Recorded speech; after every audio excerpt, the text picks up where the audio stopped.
नमस्कार, मी विलास बडे. News 18 लोकमतच्या prime time या बुलेटिनमध्ये आपल्या सगळ्यांचं स्वागत. पुढच्या अर्ध्या तासात बघूया दिवसभरातल्या महत्त्वाच्या घडामोडी. पण सुरुवातीला बातमी आहे बैलगाडा शर्यतींच्या संदर्भात कारवाई करण्यात आली आहे. सांगलीतल्या बैलगाडा शर्यत प्रकरणी गुन्हे दाखल करण्यात आलेत.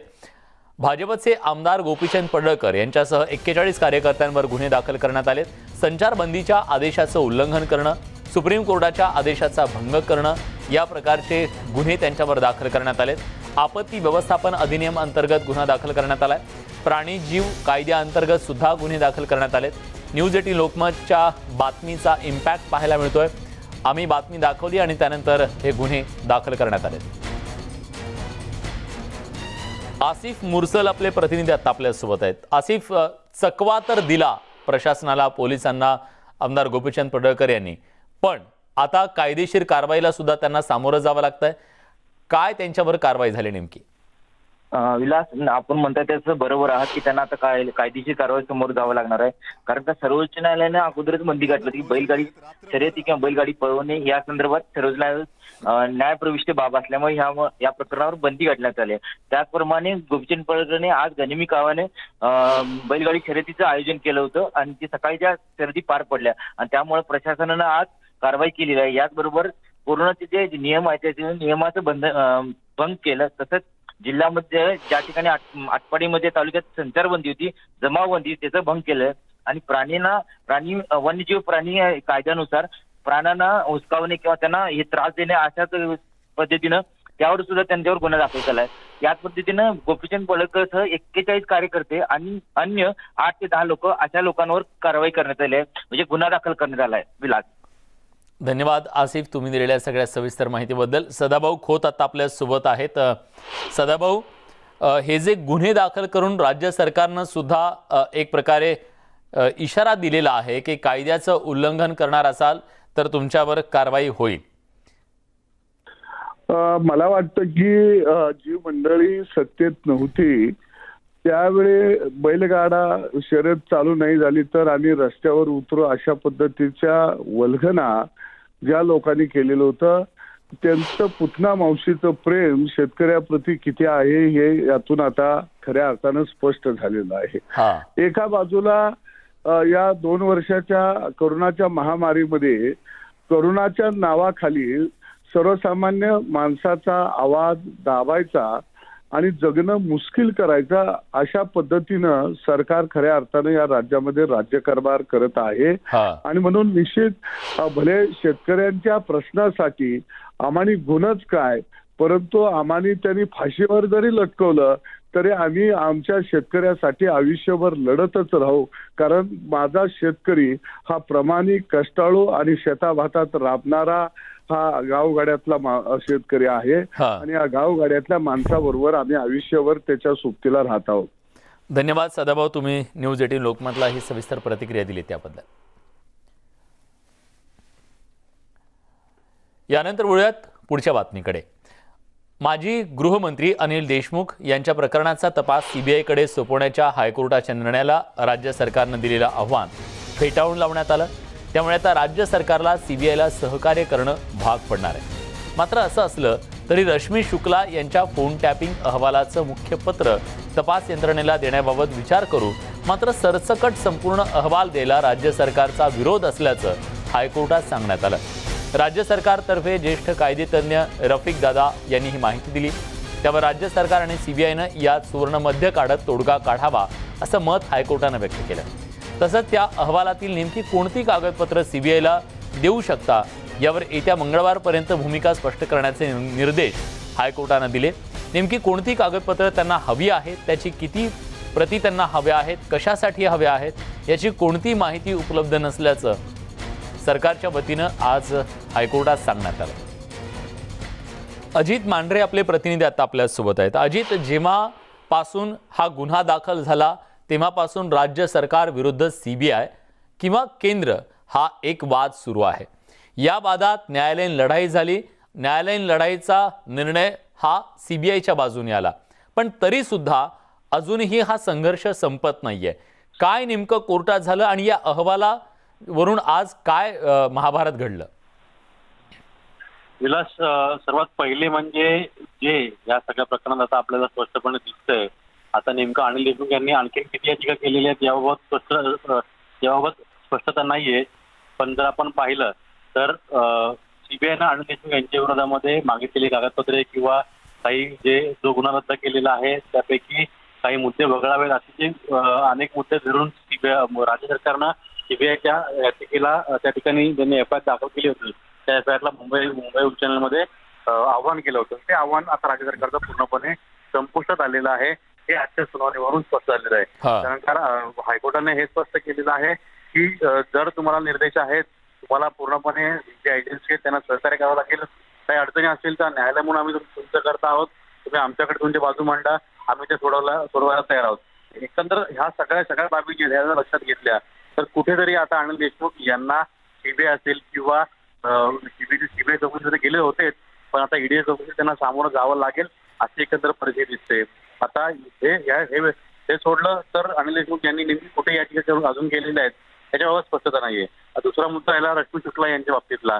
तर रश्मी शुक्ला यांच्या बाबतीमध्ये आज जे महाभारत घडलं राज्य सरकारांचे वकील आणि जे केंद्रीय एजन्सी होत्या त्यांचे वकील यांच्यामध्ये स्पष्टपणे आपण पाहिलं राज्य सरकारचं म्हणणं आहे की ही म्हणजे एक प्रकारे ज्या पद्धतीनं ईडी अनिल देशमुख यांना डॉक्युमेंट्स देत नाही कागदपत्र देत नाहीये त्याच पद्धतीने राज्य सरकार आता सीबीआयला डॉक्युमेंट्स देत नाहीये. म्हणजे कुठेतरी एकमेकांची अडवणूक केली जाते हे सगळ्या प्रकरणात दिसतं. पण आपण न्यायालयाचा विचार केला तर न्यायालयामध्ये राज्य सरकारच्या वतीनं स्पष्टपणे सांगण्यात आलं की सीबीआय अशा पद्धतीची डॉक्युमेंट मागते की आमच्याकडे उपलब्ध नाहीयेत. त्यांनी अशी प्रत द्यावी अशी यादी द्यावी की जे डॉक्युमेंट त्यांना पाहिजेत ते आम्ही त्यांना पुरवू. मग नेमकं ह्याच्यामध्ये आता अडवणूक केली जाते का सीबीआय मार्फत मुद्दामून काही वेगळे डॉक्युमेंट मागितले जात आहेत याच्याबद्दल देखील न्यायालयाने देखील शंका उपस्थित केली होती. आता पुढच्या आठवड्यामध्ये किंवा पुढच्या सुनावणीला ज्यावेळी ही सुनावणी येईल त्यावेळी न्यायालयाने स्पष्टपणे दोन्ही पक्षांना सांगितलेलं आहे की तुमची मागणी काय आहे आणि तुम्ही काय. बरोबर. यात सुवर्ण मध्य काढा तोडगा काढा असं सुद्धा त्यांनी सांगितलेलं आहे. धन्यवाद तुम्ही दिलेल्या सगळ्या सविस्तर माहितीबद्दल. यानंतर बातमी दिल्लीतून आहे. काँग्रेसच्या अध्यक्षा सोनिया गांधी यांच्या नेतृत्वात आज एक महत्त्वाची विरोधकांची बैठक पार पडली. व्हिडिओ कॉन्फरन्सिंगच्या माध्यमातून विरोधकांची आज मोट बांधण्याचा प्रयत्न झाला. या बैठकीत जवळपास 19 राजकीय पक्षांचे प्रमुख नेते सहभागी झाले होते. मुख्यमंत्री उद्धव ठाकरे, राष्ट्रवादी काँग्रेसचे अध्यक्ष शरद पवार, पश्चिम बंगालच्या मुख्यमंत्री ममता बॅनर्जी यांच्यासह अनेक दिग्गज नेते या बैठकीला उपस्थित होते. या बैठकीत सर्व विरोधी पक्षांनी एकत्र येऊन सत्ताधारी पक्षाच्या समोर आव्हान उभं करण्याचा आज निर्धार व्यक्त केलाय.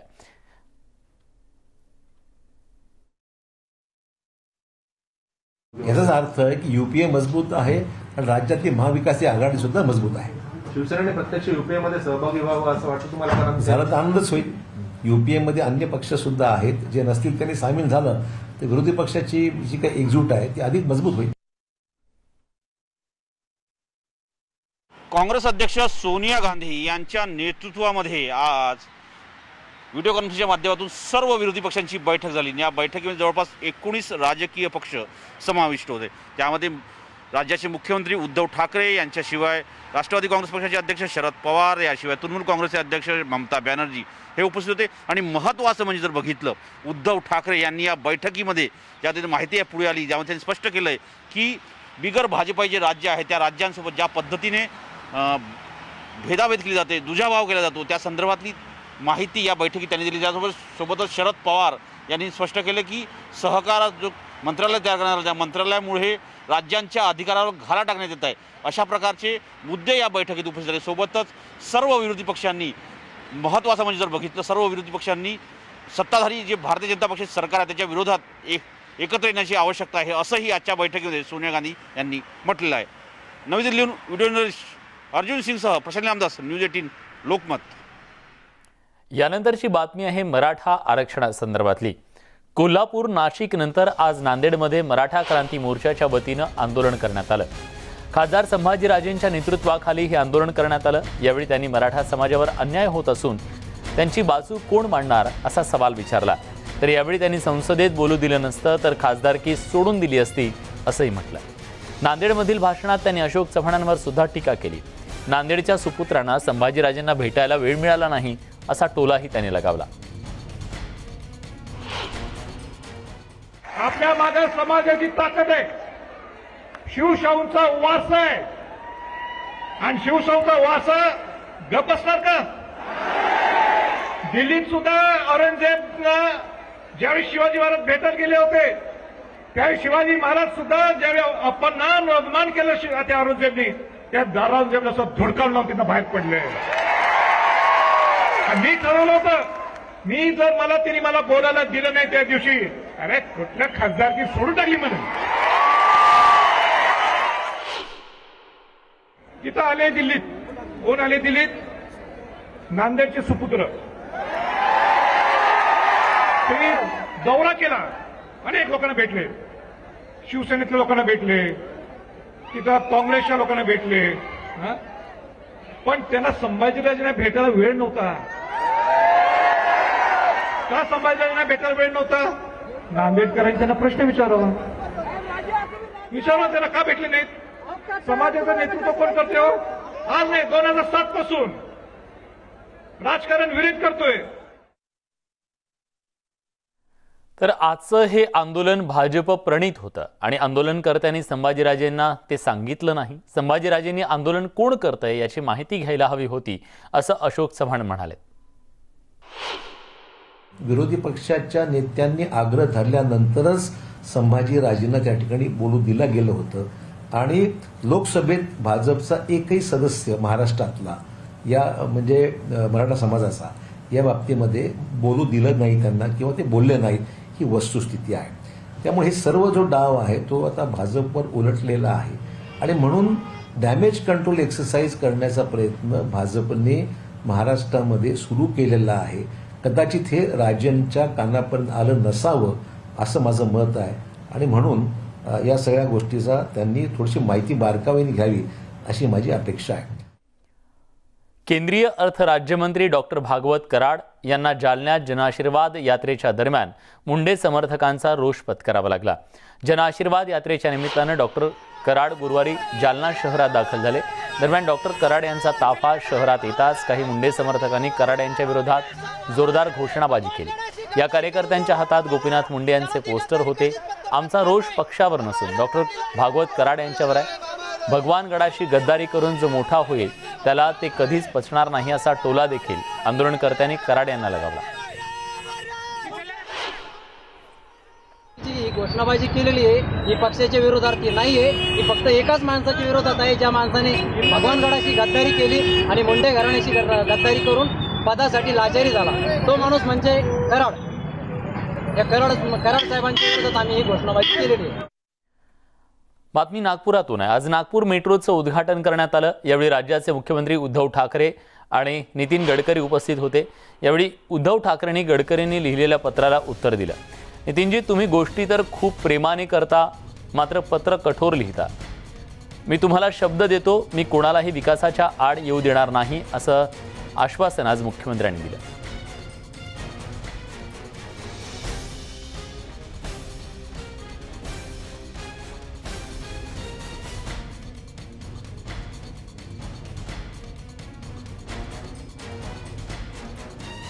नितिन जी, आप बात तो बहुत प्यारी करते लेकिन थोड़ा लेटर सख्त लिखते हो.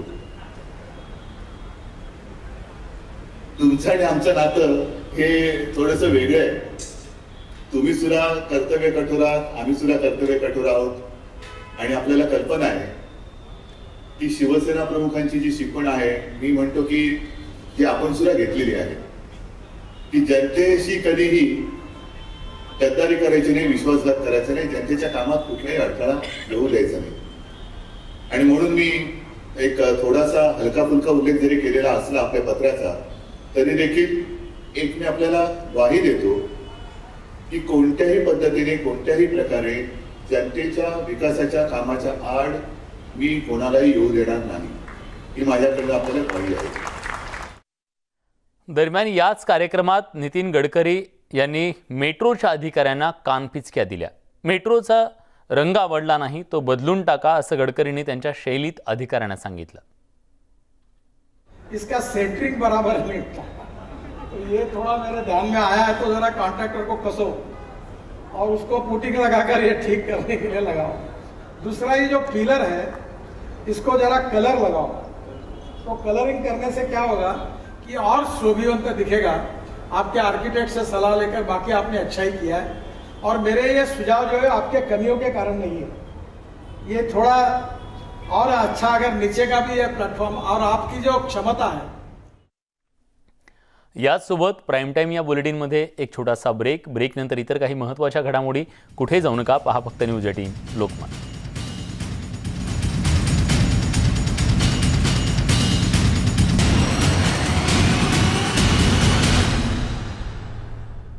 ब्रेकनंतर तुमचं पुन्हा एकदा स्वागत। तुम्ही पाहताय प्राईम टाईम। अहमदनगरमधील पारनेरच्या तहसीलदारांची एक ऑडिओ क्लिप प्रचंड व्हायरल होते। या प्रकरणाची महिला आयोगाकडून दखल घेण्यात आलेली आहे आणि याची तक्रार दाखल करून चौकशी करण्याचे आदेश देण्यात आल्याची माहिती महिला व बाल कल्याण मंत्री यशोमती ठाकूर यांनी दिली आहे। पारनेरच्या लोकप्रतिनिधींच्या त्रासाला कंटाळून आत्महत्या करण्याचा इशारा त्यांनी दिला। तसंच तहसीलदारांनी RFO दीपाली चव्हाण यांचा ऑडिओ क्लिपचा उल्लेख यात केला। दीपाली, लवकरच मी तुझ्यासोबत येते असं सांगत महिला म्हणून प्रशासनात कसा छळ होतोय, लोकप्रतिनिधी कसा त्रास देतात याची मालिका त्यांनी या ऑडिओ क्लिपच्या माध्यमातून समोर आणली।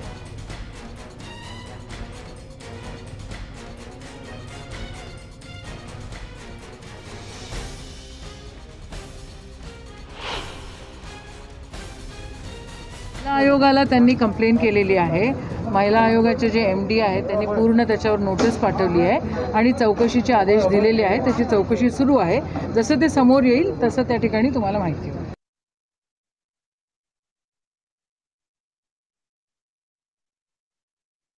काही आलं असेल तर ती चौकशी करू आम्ही, नेमकं काय स्वरूप आहे, त्यांनी का अशी ऑडिओ क्लिप तयार केली, नेमकं ते कोणाचा दोष आहे तपासू आम्ही। काय असेल आयुक्तांच्या मार्फत ती चौकशी करू त्या क्लिपची। डॉक्टर नरेंद्र दाभोलकरांच्या हत्येला 8 वर्ष पूर्ण झाली, मात्र त्यांचे मारेकरी आणि मुख्य सूत्रधार अजूनही मोकाट आहेत। अंधश्रद्धा निर्मूलन समितीच्या कार्यकर्त्यांनी आज पुण्यातल्या ओंकारेश्वर पुलावर निदर्शनं केली आणि डॉक्टरांना आदरांजली वाहिली। स्मृतिदिनी आज विठ्ठल रामजी शिंदे पुलावर अनिसचे निवडक कार्यकर्ते एकत्र जमले। कोरोना प्रादुर्भावामुळे असलेल्या निर्बंधाचं पालन करत श्रद्धांजली अर्पण करण्यात आली। 8 वर्षांनंतर सुद्धा दाभोलकर यांच्या हत्येचे सूत्रधार मोकाट असल्याबद्दल कार्यकर्त्यांनी खंत व्यक्त केली। या केसेसमध्ये देखील महत्त्वाच्या प्रगती तपासात झालेली आहे। संशयित मारेकरी पकडले गेलेले आहेत। माननीय उच्च न्यायालयाच्या देखरेखीखाली हा तपास चालल्यामुळेच यामध्ये ही प्रगती होऊ शकली। असं जरी असलं तरी प्रत्यक्षामध्ये अजूनही ट्रायल केस सुरू झालेली नाही आहे कोर्टामध्ये आणि जे या सगळ्याच्या मागचे सूत्रधार आहेत ते देखील अजून पकडले गेलेले नाही आहेत। त्यामुळे त्या सूत्रधारांना लवकरात लवकर पकडावं आणि डॉक्टर नरेंद्र दाभोलकरांच्या खुनाचा जो खटला आहे तो लवकरात लवकर चालू करावा अशी महाराष्ट्र अंधश्रद्धा निर्मूलन समितीच्या वतीनं मी मागणी करू इच्छितो। अफगाणिस्तानच्या नागरिकांनी तालिबान्यांची चांगलीच धास्ती घेतली आहे। तालिबानच्या राजवटीतून मुक्त होण्यासाठी लहान लहान मुलांचा जीव धोक्यात घालण्याची वेळ इथल्या नागरिकांवर आली। ही महिला देश सोडून जाण्यासाठी अगतिक झाली होती। हजारो लोक काबूल एअरपोर्टवर जमा झाले। विमानतळाच्या परिसराला काटेरी तारेचं कुंपण आहे। एका महिलेनं आपल्या तान्हुल्याला तारेच्या कुंपणावरून दुसऱ्या बाजूला असलेल्या सैनिकांकडे फेकल्याचं या व्हिडिओतून समोर येतं। कोणत्याही परिस्थितीत विमानापर्यंत पोहोचण्यासाठी तिने आपल्या तान्हुल्याचा जीव धोक्यात घातला। तालिबानच्या राजवटीमुळे लोक किती भयग्रस्त झालेत, हवालदिल झालेत त्याचं हे बोलकं चित्र आहे।